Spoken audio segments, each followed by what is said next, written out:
नमस्ते सर, मेरा नाम राहुल है। मैं चौधरी रूपराम ITI राउसर में पढ़ता हूँ और ये मेरा प्रोजेक्ट है smart grid power distribution with monitoring system.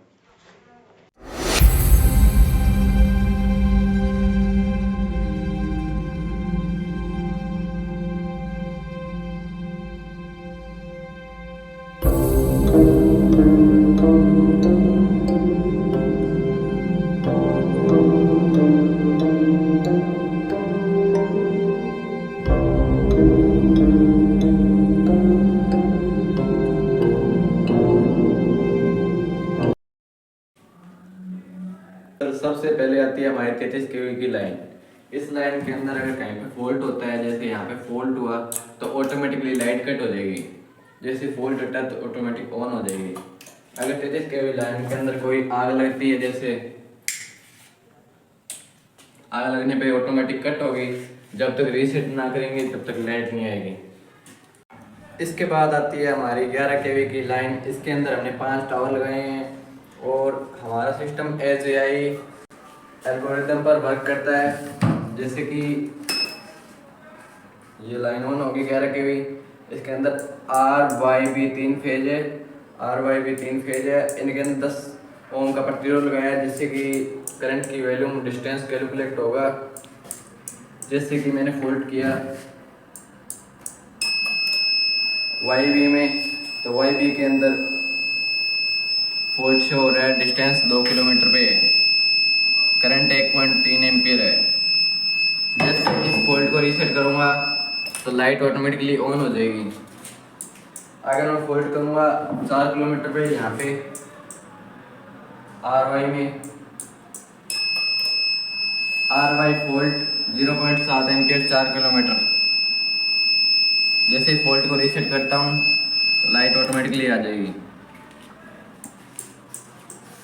इसके अंदर AGI एल्गोरिथम का इस्तेमाल किया गया है। ये हमारी underground fault detection car. Sir, अक्सर ज़मीन के अंदर दबी हुई केबलों में फॉल्ट हो जाता है, तो फॉल्ट ढूंढने में टाइम लगता है, ज़मीन को सारी को खोदनी पड़ती है। इसलिए हमने एक कार बनाई है, जहाँ पे फॉल्ट होगा वहाँ पर ये कार जाके रुक जाएगी। जैसे यहाँ पे फॉल्ट किया हुआ है, यहाँ पे फॉल्ट है, वायर को कटी हुई है और कार यहाँ पे रुक गई। इसके बाद आता है हमारा ट्रांसफार्मर, जो कि गांव में सप्लाई देता है। इसके अंदर अक्सर फॉल्ट होता है, ओवरलोड ज़्यादा होने के कारण ये गर्म होकर ब्लास्ट हो जाता है। इसके अंदर 2 चरण किए हैं। जैसे फर्स्ट चरण के अंदर जैसे ही टेम्परेचर ज़्यादा हो तो पहले कूलिंग फैन ऑन होगा, उसके बाद ये temperature sensor light automatically cut कर देगा अगर टेम्परेचर ज़्यादा हो जाए तो।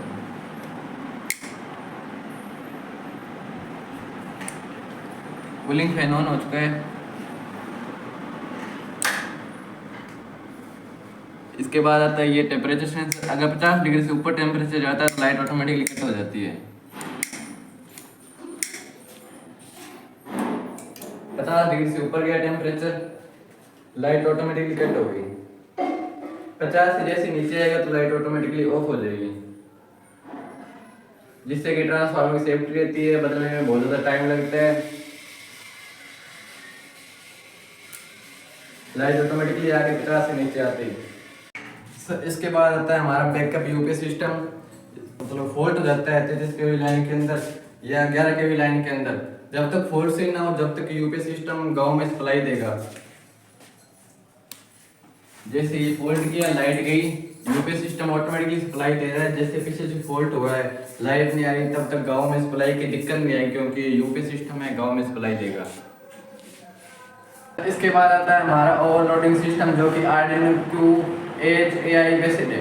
इसके अंदर हमने Arduino Uno Q 3 current sensor और 3 रिले लगाए हैं। एक OLED डिस्प्ले लगाई है, जो कि करंट सेंस करने के बाद बल्ब को मतलब ज़्यादा ओवरलोड होने का ऑटोमेटिक लाइट कट कर देता है। जैसे हमने यहाँ पे 9 वाट का बल्ब निकाल के 60 वाट का बल्ब लगाया, ऑटोमेटिकली सप्लाई कट होगी। ऑटोमेटिकली 8 सेकंड बाद फिर ऑन होगी। फिर अगर ओवरलोड रहा तो ऑटोमेटिकली कट रहेगी। ओवरलोड कम होती है, ऑटोमेटिकली ऑन हो जाएगी। जैसे अब ओवरलोड है, सप्लाई कट होगी। इसके बाद आती है हमारी गांव की गलियां। अक्सर क्या होता है, किसी गली में फॉल्ट होता है तो पूरे गांव की लाइट कट हो जाती है। हमने इसके अंदर सिस्टम किया है, अगर किसी गली की फॉल्ट हुआ है तो उसी की लाइट कट होगी, बाकी में ऑन रहेगी। जैसे इसके अंदर फॉल्ट हुआ है तो इसकी कट, इसके अंदर हुआ इसकी कट, इसके अंदर हुआ इसकी कट। जैसे रीसेट करेंगे सप्लाई ऑन हो जाएगी। सर इसके बाद आता है हमारा स्मार्ट मीटर। इसके अंदर ये है, अगर वोल्टेज ज़्यादा लो आती है तो मीटर के अंदर चेतावनी आ जाएगी ऑटोमेटिकली कि वोल्टेज लो हो रही है ज़्यादा, तो आप लोड कम करें घर का।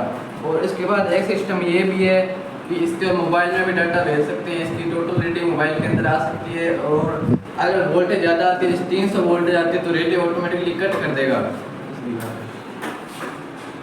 सर ये यूनिट बता रहा है और नॉर्मल है थ्रेशोल्डर। इसके बाद वोल्टेज नॉर्मल है और ये वोल्टेज है 250, लमसम हाई वोल्टेज दिखा रहा है 250 प्लस, और टोटल कॉन्सेंट किलोवाट है। ये सारी रीडिंग दिखा रहा है। अगर लो वोल्टेज होती है तो ऑटोमेटिकली शो कर देगा लो वोल्टेज, चेतावनी दे देगा पहले।